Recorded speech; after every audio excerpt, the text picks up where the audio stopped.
ofrendas. Bueno, Oli, que continuamos con el tema. ¿Qué sigue a continuación? Primero que nada, invitamos a Pablo porque él tiene nuestro esperado tema central. Así es. Bueno, Pablo se está reincorporando hace poco a los jóvenes, así que también le damos la bienvenida y el título del tema que él tiene en esta tarde dice, se busca identidad perdida, recompensa eterna. Bien, vamos a ver qué nos tiene para esta tarde. Bienvenido. Gracias. Feliz sábado, queridos hermanos. Estamos contentos de ya estar tal vez terminando este santo sábado, pero porque no es que se termine el sábado, sino es un sábado menos ya que nos queda para la segunda venida de nuestro Señor. ¿Amén? Amén. Estamos muy contentos en este culto joven. Así que voy a pedir por favor que proyecten. Perfecto. Nuestro tema el día de hoy, en esta tarde, tiene que ver con nuestra identidad. Este aviso parece un poco gracioso, interesante, ¿no? Pero realmente en nuestra iglesia, en la iglesia adventista, se ha visto cada vez más que estamos poco a poco perdiendo nuestra identidad. ¿Qué significa nuestra identidad como jóvenes cristianos, como jóvenes adventistas, que realmente creemos que Jesús viene a buscarnos a ti y a mí? Es eso lo que vamos a explorar brevemente en esta tarde. Los invito a inclinar sus rostros para una pequeña oración. Padre nuestro Señor que estás en el cielo, gracias porque eres misericordioso, Señor, porque tú nos recuerdas cuál es nuestra identidad como iglesia, porque tú nos recuerdas, Señor, que somos tus hijos y que muy pronto vendrás a buscarnos. Te pido, Señor, que tú nos derrames tu Espíritu Santo, Señor, para poder entender tu palabra. En el nombre de Jesús, amén. Amén. Muy bien, siguiente, por favor. Quiero que me ayuden allí a leer. Es una frase muy interesante. Tal vez yo, sinceramente, no lo entendía a la primera, pero si nos ponemos a leer, es algo muy interesante. Este personaje, Jim Elliot, no sé si lo conocían, pero él era un misionero y él escribió en su diario estas palabras. Él dijo, no es necio aquel que da lo que no puede guardar, para obtener lo que nunca podrá perder. Wow. Es que realmente este personaje vivió unas escenas, unas experiencias más impactantes en el mundo de la iglesia cristiana como misioneros. ¿Por qué? Siguiente, por favor. Este personaje fue un misionero y él estuvo concentrado en comunidades nativas, específicamente en una tribu, en Guaraní, en Ecuador. Y ellos no hablaban el idioma español o no hablaban inglés. Entonces, este personaje tuvo que hacer amigos, tuvo que hacer contactos para poder entrar a esta tribu. Porque era una tribu que nunca había escuchado de Jesús. O sea, ¿se imaginan vivir toda una vida sin nunca haber escuchado de Jesús? Impresionante, ¿no? Creo que hasta el momento en el que estamos ahora es inimaginable una vida sin Jesús. Pero esta gente nunca había escuchado de Jesús. Y tuvo esta iniciativa de poder llevar el evangelio a esta tribu. Sin embargo, a los líderes de esta tribu no les gustaba su mensaje. Porque mientras los líderes religiosos les traían dioses de miedo, dioses para poder controlar a la población, este misionero les traía a Jesús, un Dios de amor, un Dios que te ama sin importar lo que hagas, un Dios que te abre las puertas de la vida eterna. Y pasó el tiempo y eran 4 misioneros con sus esposas y cuando estaban en un río, habían llegado, ahí estaba su campamento junto a una avioneta, llegaron desde las malezas, estaban escondidos allí algunos guerreros enviados por estos líderes religiosos y empezaron a lanzarles sus armas, las lanzas, ¿no? Y todos murieron. Imagínense, estos misioneros que habían sido liderados por Elliot, quien hace poco tiempo había escrito esto, ¿no? Siguiente, por favor. Ya tengo esto. Ok. En su diario, él había escrito lo siguiente. Él había escrito la frase del inicio, que no es tonto o no es necio, ¿recuerdan? No es necio el que da lo que no puede guardar, lo que no puede retener, para obtener lo que nunca podrá perder. ¿Qué nos enseña la historia de Elliot? Y esta historia no se quedó allí, sino que su esposa, Elizabeth, la viuda, no es que guardó rencor contra esta tribu, sino que ella regresó y contó esta historia a los que quedaron. Y gracias a este testimonio, a este esfuerzo, es que esas tribus y muchas otras tribus de Ecuador en esta zona que nunca habían escuchado de Jesús, pudieron por fin tener el Evangelio. ¿Y qué nos enseña esta primera frase? Que realmente en nuestra vida cristiana y en la vida en general, no vale la pena retener cosas pasajeras. No vale la pena mezclarnos con este mundo. No vale la pena sacrificar lo más importante por cosas que no vamos a poder guardar, por cosas que no vamos a poder retener, por cosas materiales, por cosas que pasan de moda. Porque lo más importante, como decía Elliot, es obtener lo que nunca podremos perder, la vida eterna. Y lo que yo les quiero hablar en esta tarde se encuentra condensado en 1 de Pedro 2:9, los invito a buscar en sus Biblias y los que no también pueden leerlo aquí. 1 de Pedro 2:9 nos da un resumen de cómo nos ve Dios, de la misión que nosotros tenemos y de cómo Dios nos ha dado nuestra identificación, nuestra identidad, nuestro root prácticamente. Y nos dice lo siguiente: mas vosotros, ustedes, tú y yo, ¿qué somos? Linaje escogido, real sacerdocio, nación santa. Son palabras poderosas cuando uno se pone a analizar realmente. No son simples palabras que se las lleva el viento, sino que realmente son palabras bien fundamentadas que Dios mismo, el dueño del universo, el creador del universo, te dice a ti: tú eres linaje escogido, real sacerdocio, nación santa, pueblo adquirido por Dios. El Dios que creó este universo te adquirió. Y no fue por cualquier precio, fue por su sangre, un precio impagable. ¿Para qué? ¿Cuál es nuestra misión como pueblo adventista, como pueblo cristiano? Para anunciar las virtudes de aquel que os llamó de las tinieblas a su luz admirable.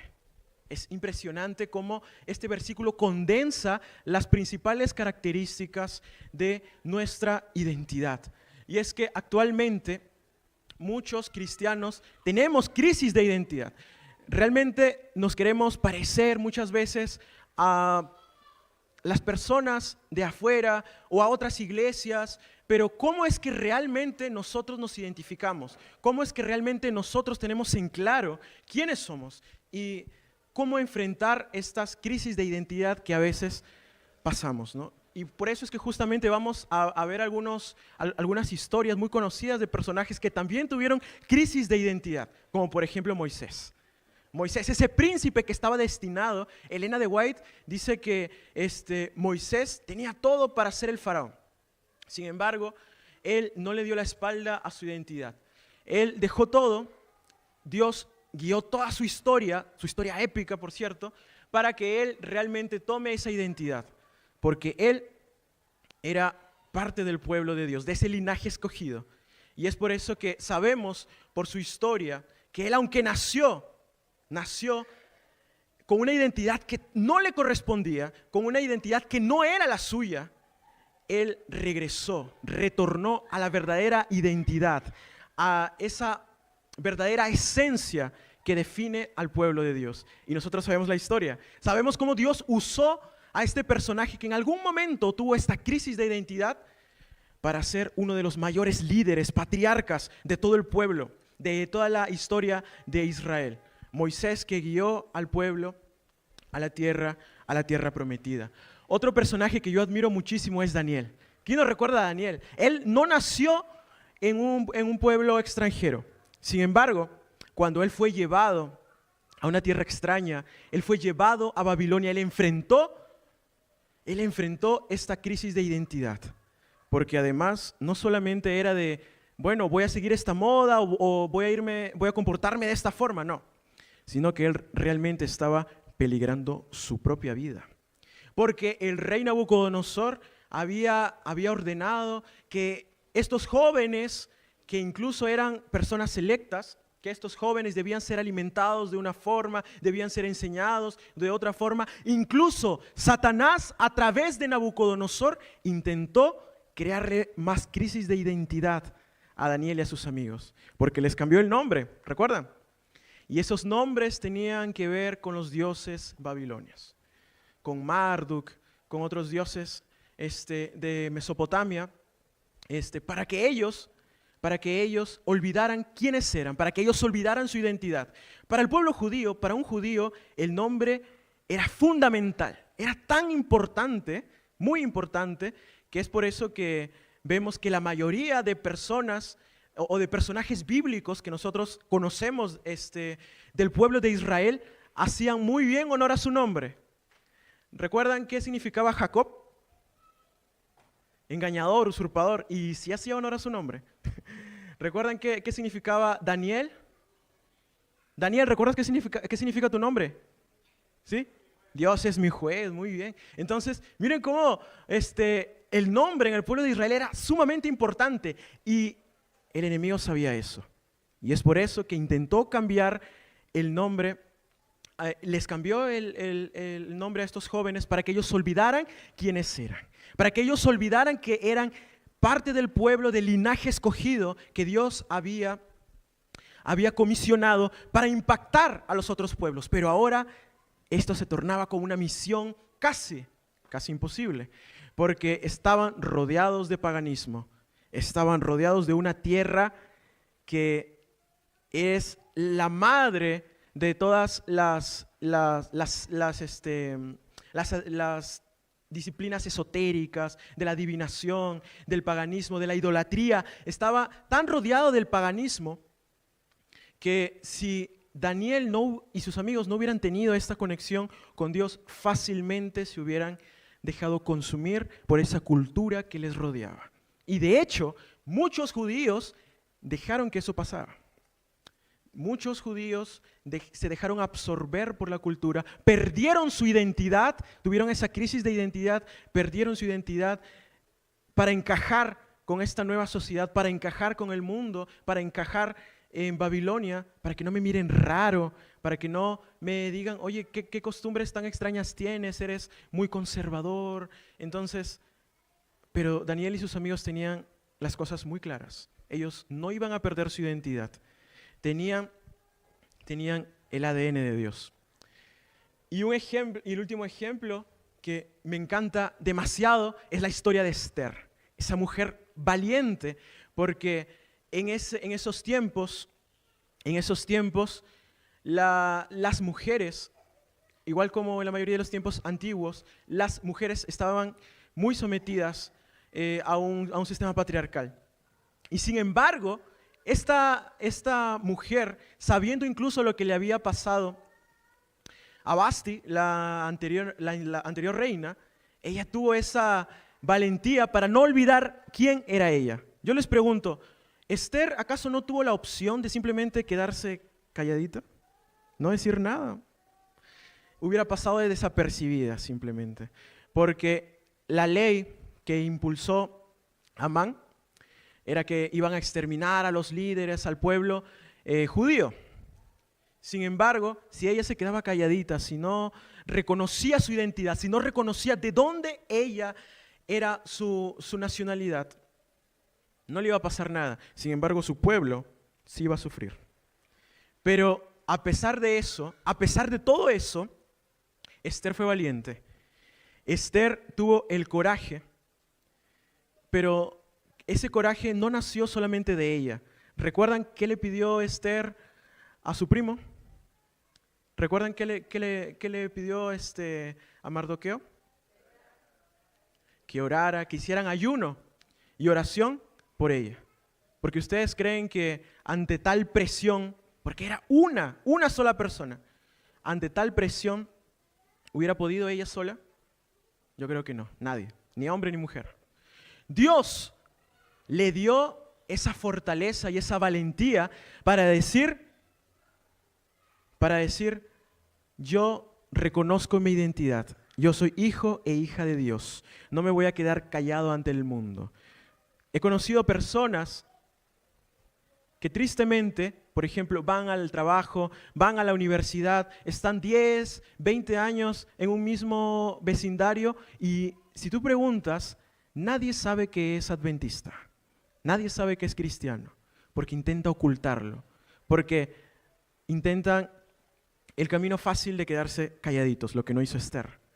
O tal vez como el anterior ejemplo de Daniel, que él pudo orar con sus ventanas cerradas, ¿no? Sin embargo, él oró con las ventanas abiertas mirando a Jerusalén. Y él declaró con esas acciones, al igual que Esther, que no le iba a dar la espalda a su verdadera identidad, que iba a expresar abiertamente que su identidad, que su nacionalidad no es de esta tierra, sino de la patria celestial.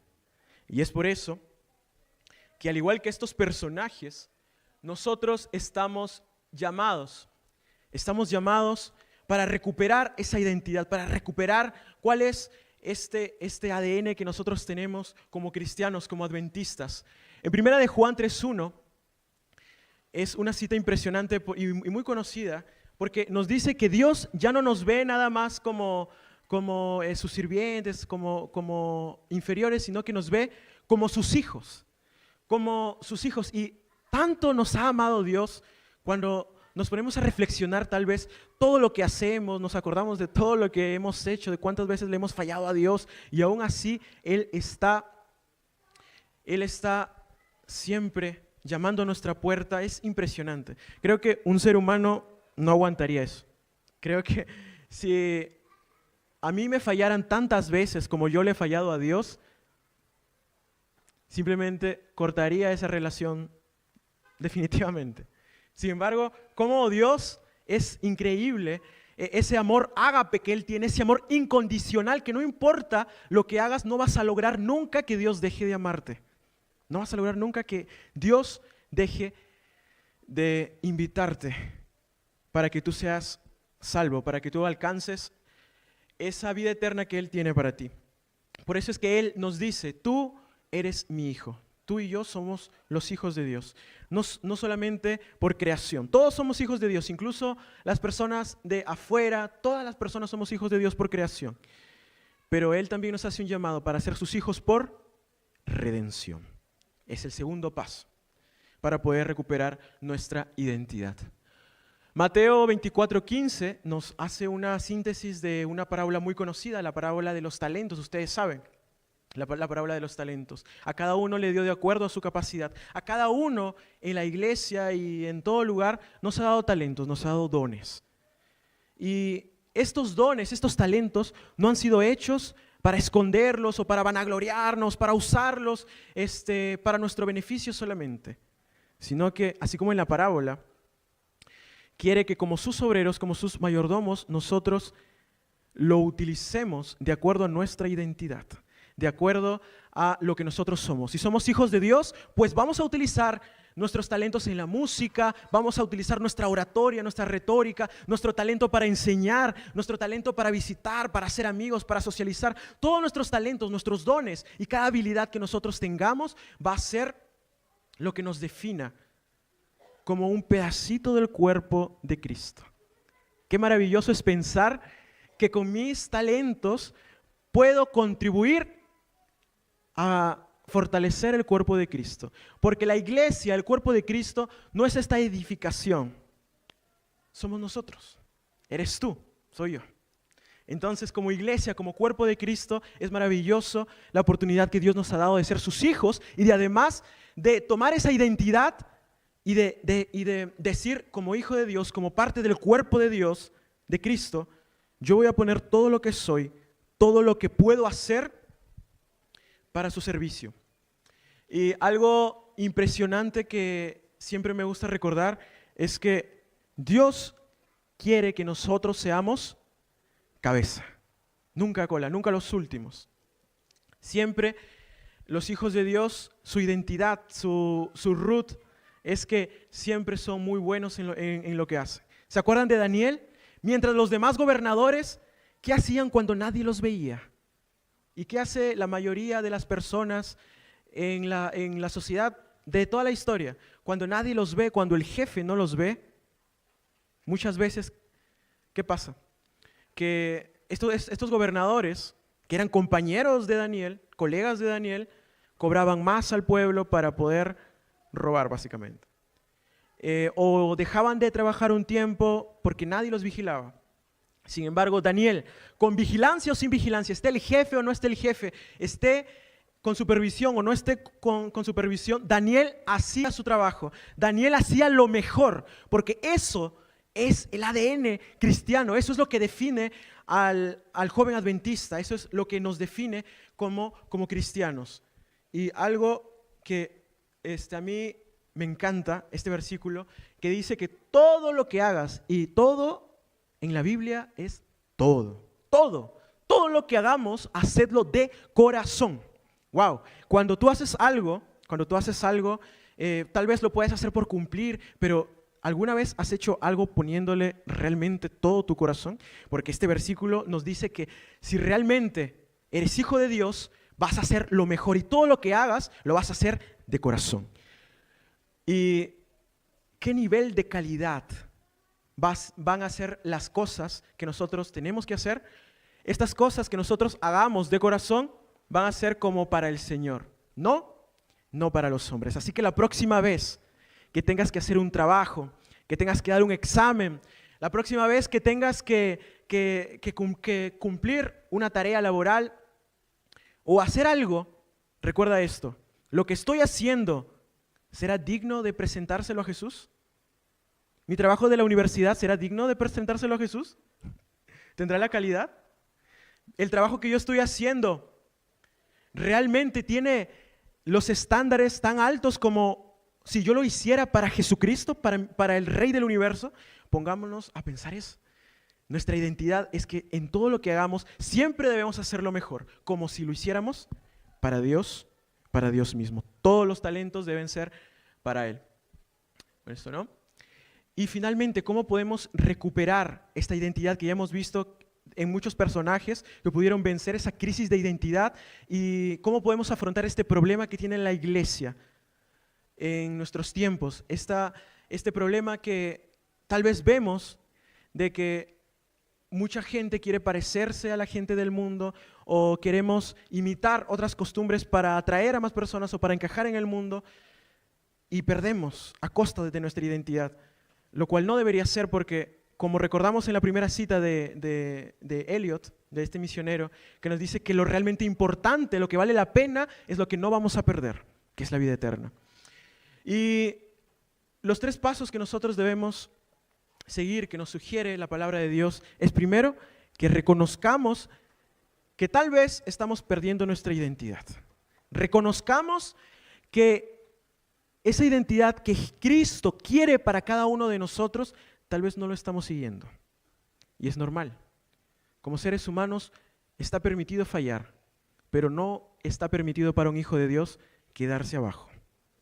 Porque tal vez tú o yo no tengamos la fuerza para poder ponernos de pie solos, pero no tenemos excusa, ninguna excusa, porque nuestro Padre Celestial me hace recordar mucho este versículo, que el mundo va a estar siempre en nuestra contra, pero calma, porque Cristo, nuestro máximo maestro, ya ha vencido al mundo, y si Él pudo, Él nos va a ayudar también a vencer al mundo. Y este primer paso es reconocer en qué estamos fallando, es reconocer que nuestra identidad tal vez se ha ido deformando. ¿Y cómo podemos reconocer si no sabemos? Es por eso que es importante nutrirnos de la palabra de Dios. Cuando nosotros entendemos y reflexionamos en su palabra, nosotros podemos entender, wow, no es lo que Dios quiere para mí.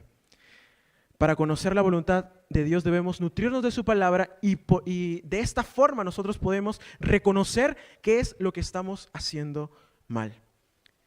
Luego podemos ir recuperando esa identidad con la ayuda de Cristo. ¿Alguien, por favor, que pueda buscar Romanos 12:2 y que le dé lectura? Romanos 12:2. Sí, hermana.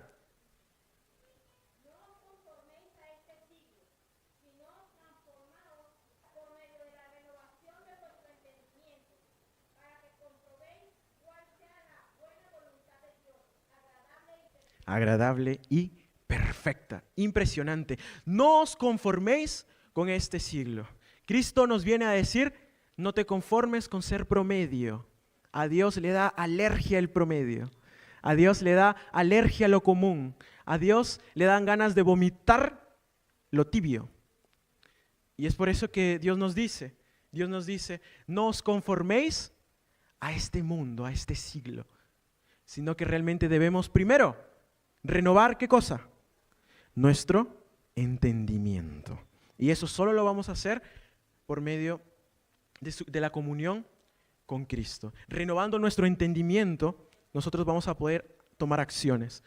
Y esa es la tercera fase, la reintegración. Una vez que yo me di cuenta y he reconocido que he perdido parte de mi identidad, y una vez que yo entendí qué es lo que debo hacer, en qué estoy fallando y qué es lo que debo recuperar para poder volver a sentirme parte con esa identidad que nos da Cristo y cambiar nuestro entendimiento y no conformarnos con este siglo, por fin yo puedo decir, yo quiero recuperar esa identidad como adventista, como cristiano.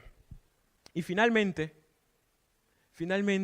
vendrá la recompensa eterna, porque se les prometió una recompensa, ¿no? Con el título. Está bien, se está buscando esa identidad perdida. Pero ¿cuál es la recompensa por encontrarla? ¿Cuál es la recompensa por recuperar mi identidad con los pasos que ya hemos mencionado? La recompensa es gigante, es astronómica, colosal, es la vida eterna. Porque al que venciere, ¿qué cosa? Al vencedor le concederé que se siente conmigo en mi trono, así como yo he vencido y me he sentado con mi Padre. ¿Se imagina ese enorme privilegio? Sentarse al lado del Rey del Universo, sentarse al lado de este Dios que no le importó dejar todo en el cielo, todas las alabanzas para venir a morir por nosotros. ¿Seremos dignos de estar allí? Esperemos que realmente estemos en este camino de la carrera cristiana. Me encantan las palabras del apóstol Pablo cuando dice, ni siquiera yo pretendo haberlo conseguido ya, sino que yo también estoy en la carrera, porque la vida cristiana no es una prueba de velocidad, no son los 100 metros donde siempre ganaba Usain Bolt, no es una prueba, una carrera de velocidad, es una maratón, es una prueba de resistencia, porque al final el que persevere, ¿hasta cuándo? ¿Hasta cuando lleguen los problemas nada más? No, hasta el fin. El que persevere hasta el fin, no el más rápido tal vez, pero el que logra cruzar la meta, el que persevere hasta el fin, ese será salvo. Y yo no puedo decir, bueno, entonces cuando llegue el fin, cuando las señales me digan que Jesús se está acercando, allí recién me voy a poner a cuentas con Dios, porque tú no sabes cuándo tu vida va a acabar. Entonces, el que persevere hasta el fin del tiempo de gracia, que no sabemos cuándo va a acabar, ese será salvo. Y vamos a terminar con esta frase que realmente tiene mucho que ver con el tema de la mañana. Me encantó lo que dijo el pastor acerca de la iglesia adventista, de cuál es nuestra identidad como adventistas. Y quiero que leamos esta cita de Tomo Seleptos, tomo 2, específicamente de esta carta, cuando Elena de White escribe lo siguiente, impresionante. Somos adventistas del séptimo día, el nombre es poderoso, adventistas, esperamos el advenimiento. Séptimo día porque nuestro sello, nuestra identidad es el sábado, el santo día que nosotros le dedicamos a Dios. Y este nombre que somos adventistas del séptimo día no debería avergonzarnos. Y Elena de White pregunta lo siguiente, ¿nos avergonzaremos de nuestro nombre? Y contestamos, no, claro que no, no estamos avergonzados de él. Es el nombre que el Señor nos ha dado. Nos señala la verdad que ha de probar a las iglesias. Nos avergonzaremos que somos una iglesia que nació del gran chasco. Nos avergonzaremos de una iglesia que no es perfecta. Nos avergonzaremos de una iglesia que a pesar de todos los problemas sigue caminando, como el himno, la iglesia sigue caminando. Allí tenemos la respuesta. No nos sintamos avergonzados. No neguemos nuestra identidad, seamos como Esther, pidámosle a Dios en oración, en ayuno, que Él nos dé esa valentía para en cualquier lugar en donde nosotros estemos, en la universidad, en el trabajo, en el colegio, en cualquier lugar, en tu vecindario, Dios, dame la fuerza para no quedarme callado. Me hace recordar ahora justamente una de las historias de Martín Lutero. Ustedes saben que Martín Lutero, cuando se le obligó prácticamente a declarar si se retractaba o no de sus escritos, la primera vez él dijo, ahora no puedo responder. Pidió tiempo.